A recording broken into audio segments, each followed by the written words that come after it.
मोहतरम नाजरीन, आप देख रहे हैं सरप्रस्त न्यूज लाइव। मैं हूं महबूब रजा सिद्दीकी। रिजल्ट आ चुका है, बैठक कंप्लीट हो चुकी है। मेयर इन काउंसिल के मेंबरान और चेयरपर्सन, बोरो की चेयरमैन एंड चेयरपर्सन, सबका सिलेक्शन वगैरह हो चुका है। मोहतरमा ममता बनर्जी साहिबा ने महाराष्ट्र भवन में मीटिंग के दरमियान सारी चीज को कंप्लीट कर दिया और साथ साथ ये बता दिया गया है चेयरपर्सन से, आप जितना जल्दी हो सके जो डॉक्यूमेंटेशन है उसको कंप्लीट कर लीजिए।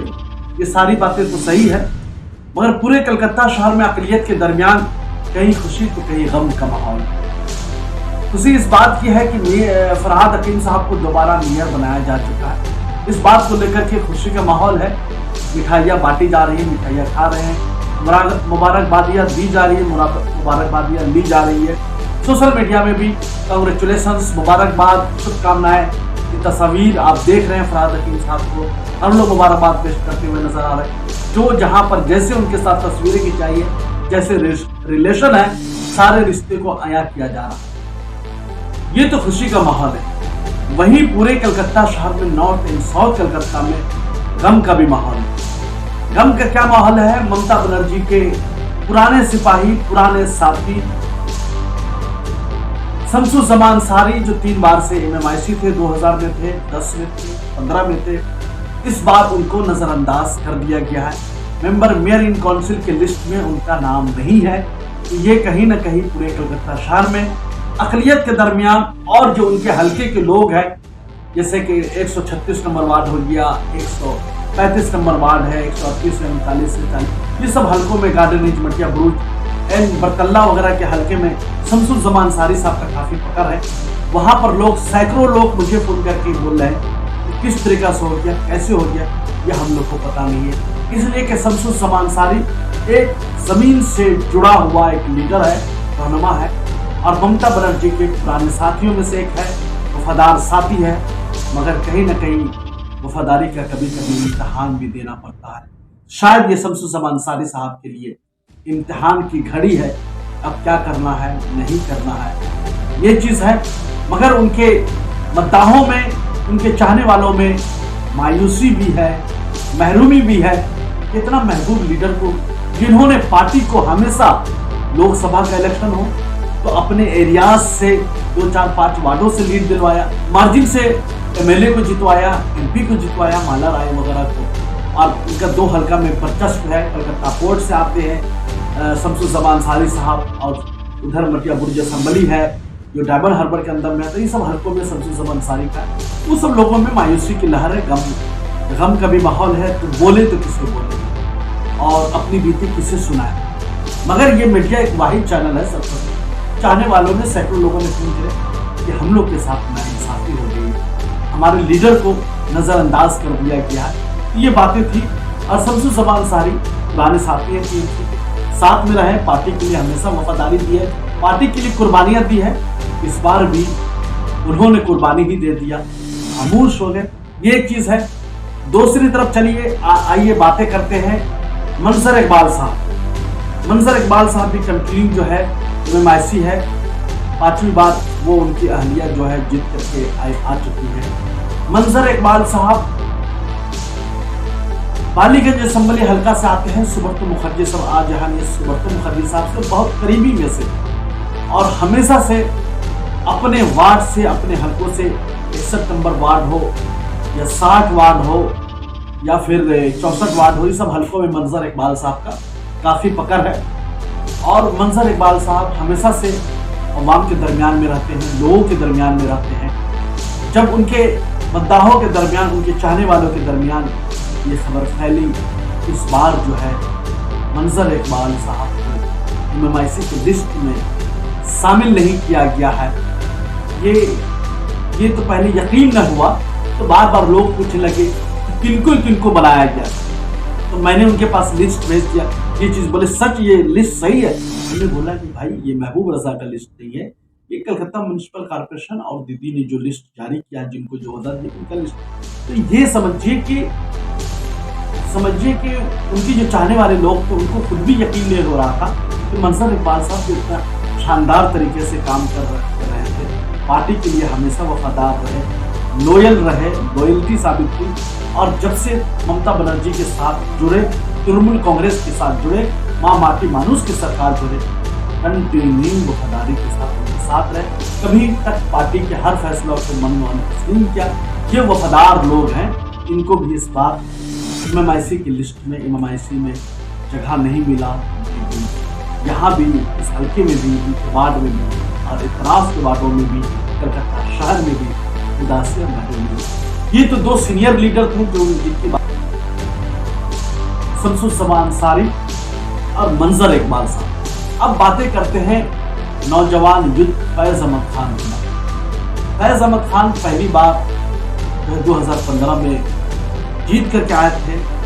जीते अप्रोक्स 30,000 समथिंग वोटों से, प्लस वोटों से उन्होंने जीता था 2015 में।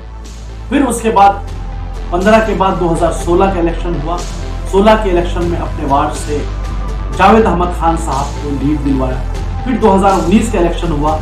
माला राय जो साउथ कलकत्ता से MP के इलेक्शन लड़ रही थी, तो माला राय को 40,000 प्लस वोटों से जीत दिलवाया।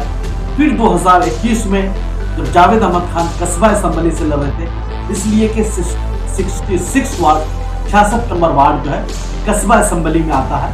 जावेद अहमद खान उनके MLA है, तो उनको भी 50-52,000 प्लस अप्रोक्स वोटों से उनको भी लीड दिलवाया। और खुद इस बार एक नई तारीख रकम कर दी, हिस्ट्री में एक तारीख के पन्नों में दर्ज किया जाएगा कि 62,000 प्लस वोटों से 62,045 मार्जिन से इस बार जीता है। ये तो लोगों के दरमियान पैगाम था कि सिला मिलेगा, काम करके आए, मेहनत किया है, मगर वो तो चीज आप जानते हैं, छुट्टी उससे ना मिली जिसने सबक याद किया। ये तो रीत बहुत पुराना है। जो लोग सबक याद करते उन्हें उस्ताद छुट्टी नहीं देते, इसलिए कि उनकी मेहनताना दूसरी तरीके से ली जाती, जिम्मेदारी दूसरे तरीके से ली जाती। तो ये 66 नंबर वार्ड हो, या 108 हो, 107 में हो, या 65 नंबर वार्ड हो, इस हल्कों में भी फैज अहमद खान को जगह नहीं मिलने की वजह से इनके भी मतदार, इनके भी चाहने वालों में मायूसी है, उदासी है, मगर फिर भी पार्टी का जो आदेश है उन्हें तस्लीम है। शमसुज़्ज़मान अंसारी अपने वार्ड 35 हो या 36 हो, ये अगर निर्दलीय आजाद उम्मीदवार भी लड़ेंगे और इनके अगेंस्ट में अगर TMC के कदावर लीडर भी खड़ा हो जाए, तो मैं दावे के साथ करता हूँ सर्वे जो टीम है, देखिए लोग इनसे प्यार करते हैं, मोहब्बत करते हैं। और ये लोग समाज का काम, पार्टी की जो फलाही स्कीम है उसके अलावा जेब खास से पर्सनल लेवल में भी ये लोग हेल्प करते हैं जरूरतमंदों की। तब ये लोग अपने हल्का के ये लोग मसीहा बने हुए हैं। तो वहां से अगर कोई कदावर लीडर भी खड़ा हो, तो शमसुज़्ज़मान अंसारी के अगेंस्ट उनके वार्ड में वादे के साथ। दूसरी तरफ मंजर इकबाल के बारे में मैं बताते चलूं। मंजर इकबाल साहब का भी वार्ड में यही मामला, ये भी अपने वार्ड को सजाया है, संवारा है। जब वाला हो उनके हल्के में जो मलिक बाजार का हल्का है, वो समझिए गुप्ता फैमिली, जायसवाल फैमिली आती है, जायसवाल गुप्ता, ये BJP कट्टरवाद के वोट है, वहां पर भी उन्होंने सिद्धमारी करके पार्टी का मंशा दिखाया। तो यहाँ पर भी मंजर इकबाल का भी मामला ये है कि अपने हल्के में भी ये मसीहा है, काउंसलर कम है और समाजी खिदमतगार ज्यादा है, तो नजरअंदाज किया जाना मंजर इकबाल में शमसुज़्ज़मान अंसारी कहीं ना कहीं अफसोसनाक है। और बातें करते फैज अहमद खान की। फैज अहमद खान जावेद अहमद खान साहब के पुत्र हैं, उनके साहबजादे। जावेद अहमद खान साहब स्टार्टिंग से ही तृणमूल कांग्रेस में जब से आए कंटिन्यू है, उनके साथ ममता बनर्जी साहिबा के साथ बनी हुई है और हमेशा पार्टी के लिए कुर्बानियां दी है, सेक्रीफाइस दिया है। जब पार्टी को जरूरत पड़ी तो जावेद अहमद खान साहब हमेशा खड़े रहे, और जब से सियासत में फैज अहमद खान आए, फैज अहमद खान भी खड़े रहे। इनके भी वार्ड में ऐसा ही मामला है, अगर ये निर्दलीय आजाद उम्मीदवार जीत जाएंगे, ये फैज अहमद खान की बोली नहीं बोलेंगे, सरपरस्त का सर्वे है जो कभी खाली नहीं जाता है, कि लोकप्रियता है, लोगों के दरमियान मोहब्बत है, ये चीज है। तो इसीलिए मैं बोल रहा हूँ पूरे कलकत्ता शहर में नीयत के दरमियान और जो कसीर हजरात है उनके दरमियान भी गम का माहौल है, इसलिए कि ये तीन जो एक दो सीनियर लीडर, एक नया युद्ध जो विजनरी युद्ध है, इनको जगह नहीं मिलने से महरूमी है, उदासी है। ये मैं किसी के कहने पे ये न्यूज़ नहीं बना रहा हूँ। ये सरपरस्त के पास सैकड़ों लोगों का फोन आना शुरू हो गया, भाई इनको MMIC नहीं मिला, इनको जगह नहीं मिली, इनको चेयरमैन या बोरो का चेयरमैन नहीं बनाया गया। पार्टी का फैसला, पार्टी जिससे चाहे बना सकते है, मगर हमारा काम है, मैं जनता की आवाज़ हूँ, अवाम की आवाज़ हूँ, अवाम की आवाज़ को बुलंद करना, अवाम की आवाज़ को इक़्तिदार वाला तक, हुकूमत तक पहुँचाना, ये एज ए सहाफ़ी, एज ए जर्नलिस्ट हमारी जिम्मेदारी बनती है। तो मैं अपनी आवाज़, जनता की आवाज़ को महबूब रज़ा के जरिए मैं हुकूमत तक पहुँचाना चाहता हूँ कि जो लोग लोयल हैं उनको जगह मिलनी चाहिए, जो लोग हकदार हैं हक मिलनी चाहिए। इसीलिए बोलता हूँ कहीं खुशी का माहौल है, कहीं गम का माहौल है, छुट्टी उसे ना मिली जिसने सबक याद किया। मेरा काम है के सामने मसाइल को उठाना, मसाइल को आपने अभी तक सरपरस्त मीडिया को सब्सक्राइब नहीं किया, जरूर कर लीजिए। ये आपका अपना चैनल है, अपनी आवाज़ को कभी मत दीजिएगा। दीजिए अपने भाई महबूब रज़ा सिद्दीकी को इजाज़त।